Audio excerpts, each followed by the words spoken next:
You're watching Drake Wing Gaming. Enjoy the video.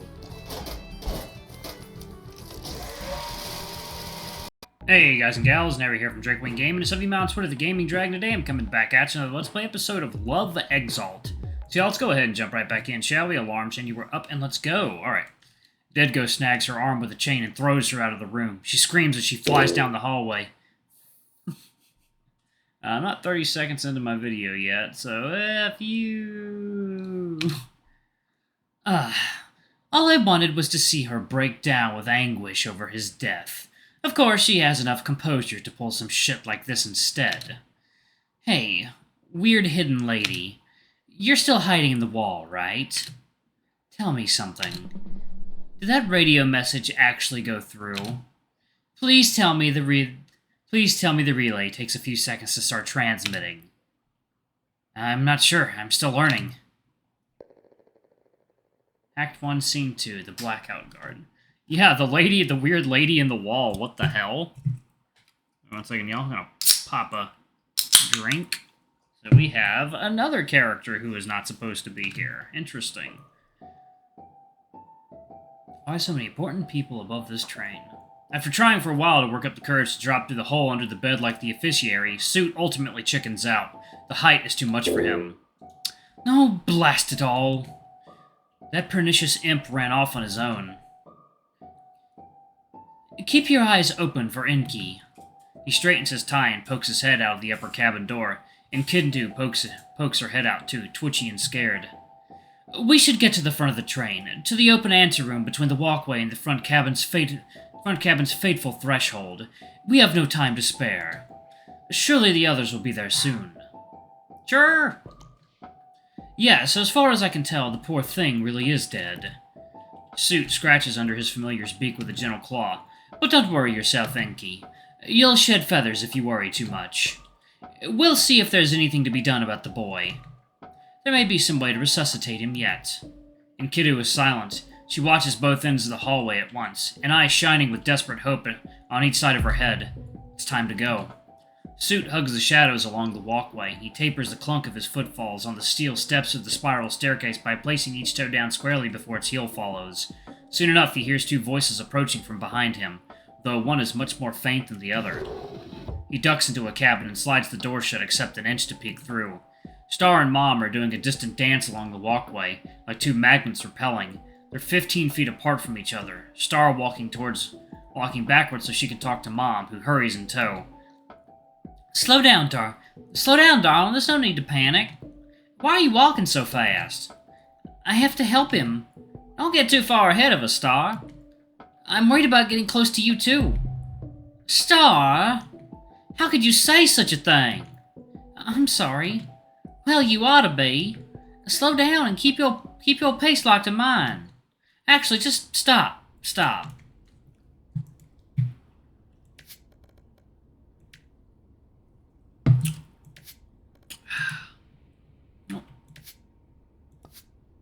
No.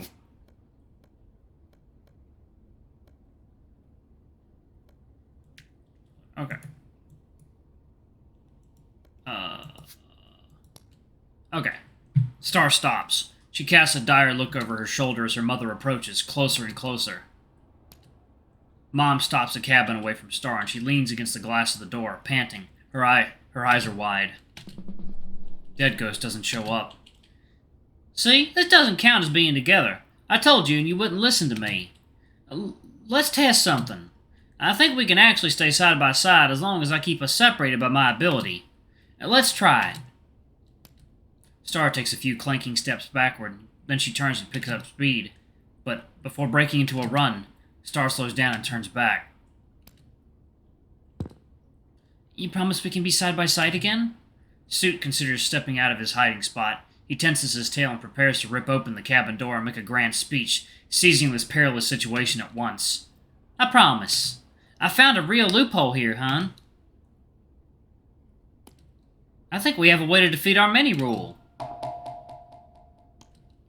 Suit holds his breath. We could die. I don't want to risk it. I asked the ghost already. Really? When did you do that? And when he ran off the first time, I summoned him and he confirmed it for me. Isn't that right? The room waits for Dead Ghost to pop out on cue, but he never arrives. Mom, I don't think we should even get near each other. I don't want to risk dying. Oh, please, try to stay calm. You're stressing me out. Star fiddles with her safety locket. I am calm. I'm telling you we shouldn't try to bend the second rule. It's not a good idea. Hush now. I know you're scared. And you know something else, little Star? I'm even more scared than you are. I'm scared that you'll be attacked, that you'll be influenced by one of these strangers, these people we know nothing about. You don't understand what the world is really like outside the junkyard. Running off on your own is far more dangerous than you can imagine right now. If you're close to me, we'll both be happier and safer. So, just come here, okay? Please stay away from me. Mom flares up. What did you just say? Mom prepares to use 2 unknown abilities at once. Pardon me. Both girls look at Suit, who just slid the door open and stepped out into the walkway, and Kiddo displays her wings as he draws a long, deep breath in and prepares to speak. Who are you? Were you hiding in there that whole time? Suit falters.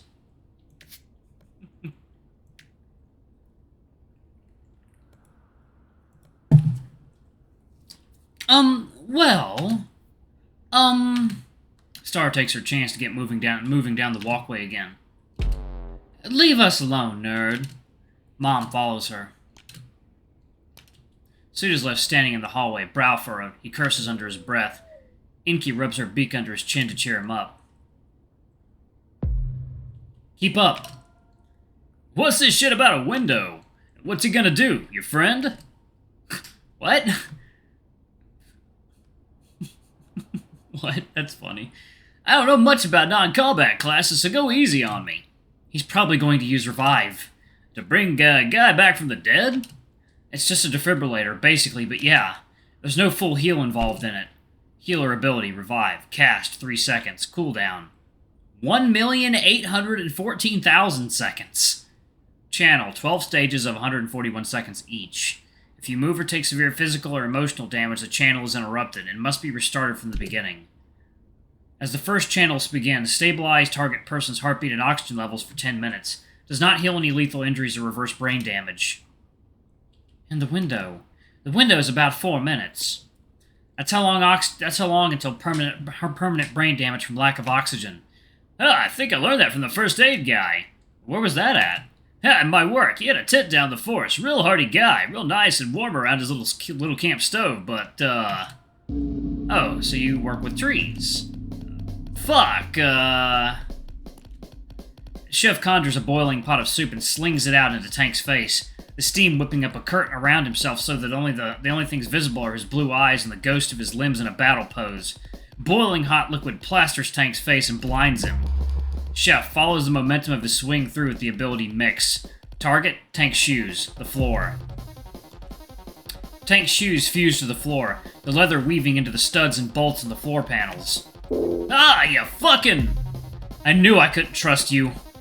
A first aid tent, huh? The soup bakes over Tank's face. He's stunned. He tries to step back, but can't. Yeah, down at the... A curtain of steam parts to reveal that he isn't hurt at all, just temporarily dazed. Somehow he blocked the damage. Tank shifts his balance back forward, looming over Chef. Down at the logging camp! Chef holds his ground. Let that one slip, didn't I? Ha! Huh! Tank spits out soup and wipes it off his eyes. We were just trying to... whatever. I deserve that. It wasn't me that threw that axe, but yeah, I'm with the lumberjacks. I broke bread with the guys that hurt your friend.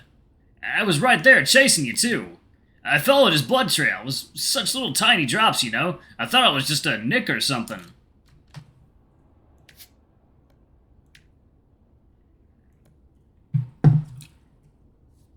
But soon as I got into your cabin, I saw how bad he got hurt. Fucking guys were too zealous, and I knew that when we left the camp to follow you.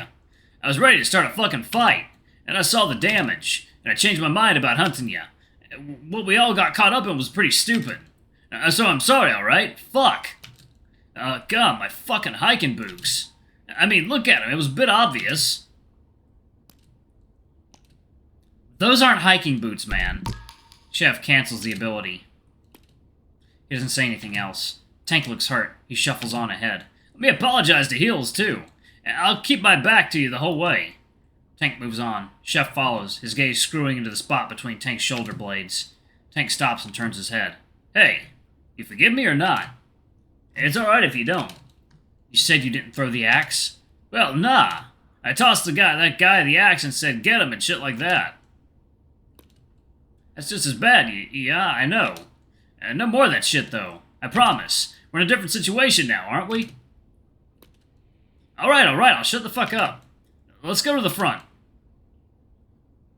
Healer skids into the anteroom past a few glitch holes towards the big target, the head-shaped blowout in the door to the front cabin. He's coming in way too hot. His back claws tear long gouges through the floor, over the holes that leads into his tail bag, which means his claws portal into it and tear out the bottom at Mach speed, and his shit goes flying everywhere.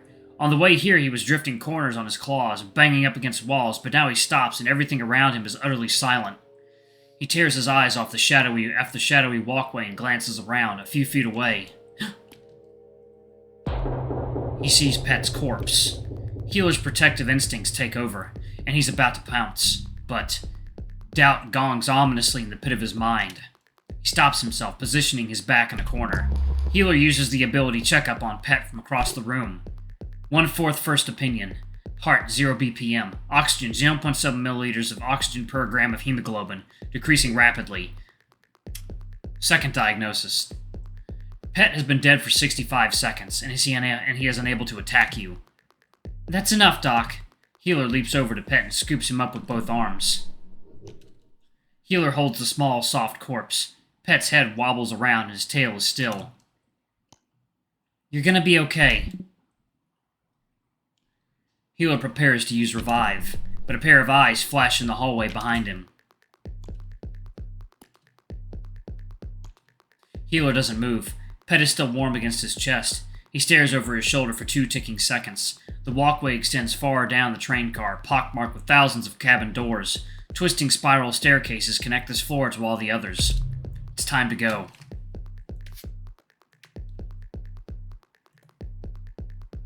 Come on, you can bring him back. Bring Pet back. This story's just getting started. It's time to go. Healer stuffs Pet into the hood of his hoodie and tears off towards the fuse room, that gentle weight bouncing against the wound on his back. Who the fuck was that? How many boarded before we did? 13? No. Subtracting the 3 of us in the leaf cabin, Why does it smell so good in here? Find a spot. He circles a spot that smells safe in the dark. Whatever his paws are crushing, it's extremely fragrant. And down you go. Healer lowers Pet gently onto the soft, dark earth, making sure his head is turned sideways, and Healer props his body up so he stays firmly in range. Alright, the spot feels nice and cushioned. Wait, this isn't good. I've got my back to the entrance. He reaches down to grab Pet, and his fingers brush over something soft. He grabs it. It's not Pet, it's a flower. Dread blooms in his gut. The darkness seeps into Healer's eyes, and he starts seeing flower floaters in weird colors, like his eyelids are shut. Where did he go? It's pitch black. No, I didn't just lose him, did I? He scrambles around desperately until his paw bumps into Pet's silhouette nose. Footfalls drag closer and closer behind him. My body is frozen. I can't turn around. I don't have time to find a new spot. Doc, how long has he been dead now? Do I have time? Hello? God, how does this stupid shit work? It isn't coming out. The footsteps shift direction towards his panicked voice. No time! Healer prepares to use Revive, but he's interrupted seconds before he's about to pop the cast, because the penultimate stage of checkup resolves. 3/4. Third follow-up. Pet has been dead for 113 seconds. Shut up, Doc! No time! Fuck! Use it already! Healer uses Revive on Pet after a 3-second cast time, initiating 12 consecutive stage channels. I think I just fucked up really badly. Pet begins to glow effusively, his heart now a deep core of orange. The final stage of checkup resolves. Choose one vital organ to check again before this ability goes on cooldown. I choose the brain. Brain oxygen levels have been stabilized at 1.24 milliliters per gram of hemoglobin. The bed of chloropetals surrounding them flickers into view, bathed in Pet's incandescence. Healer blinks and looks around their little ring of light in the void. Alright, y'all actually need to pause it right there. This is pretty wild. Thank y'all so much for watching. Don't forget to like, comment, subscribe, ring that notification bell. I love you all, and I'll see you all in the next video. Bye-bye!